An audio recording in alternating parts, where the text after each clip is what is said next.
మంథని వాసవి కన్యకా పరమేశ్వర్ మందిరంలో అతి వైభవపేతంగా ఏకాహం జరుగుతున్నది.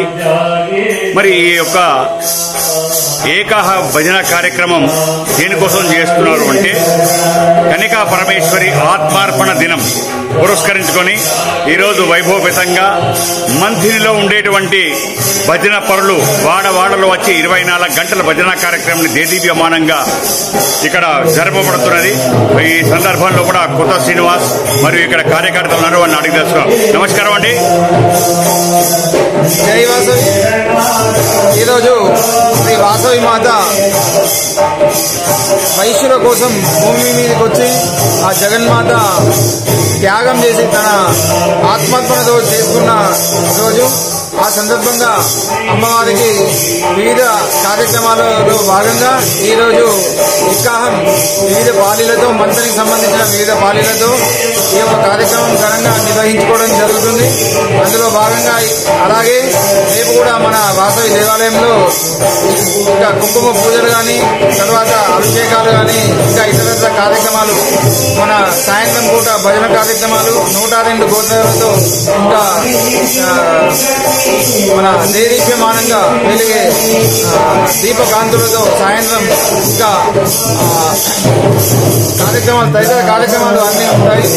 ఈ కార్యక్రమాల్లో అందరూ పాల్గొంటున్నారు. అలాగే వాసవి మాత కార్యక్రమాన్ని ఈ యొక్క ఆత్మార్పణ రోజును ఆంధ్రప్రదేశ్లో అక్కడ ఉన్నటువంటి ప్రభుత్వం అధికారిక ప్రకటనగా ఈ రోజు నుండి ప్రారంభం చేసింది. అలాగే మన ముఖ్యమంత్రి కానీ తదితర మంత్రులు కానీ స్థానిక మంత్రివర్యులు దుద్దిల శ్రీధర్బాబు కానీ చొరవ తీసుకుని తెలంగాణలో కూడా ఈ యొక్క కార్యక్రమాన్ని అధికారికంగా చేపట్టాలని మంత్రి వాసవి దేవాలయం పక్షాన మేము కోరుకుంటున్నాం. జై వాసవి. మరి శ్రీనివాస్, మరి రేపు ఈ 24 గంటల భజన కార్యక్రమం అనంతరం అన్నప్రసాదన కార్యక్రమం నిర్వహిస్తున్నారు. మధ్యాహ్నం భోజన ప్రసాదం ఎంతమంది వస్తుంటారు? 500 ఈ వచ్చిన భజన మండలి వాళ్ళందరికీ కూడా అనౌన్స్మెంట్ చేస్తారు. భోజన ప్రసాదం వివిధ పార్టీల వాళ్ళందరికీ కూడా మేము ఇన్ఫర్మేషన్ ఇవ్వడం జరిగింది. అందరితో కూడా మంత్రిలో 500 మందికి భోజన ప్రసాదం మా కళ్యాణ మండపం జరుగుతుంది. Okay, vote to Sai Srinivas Manthani.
Hey!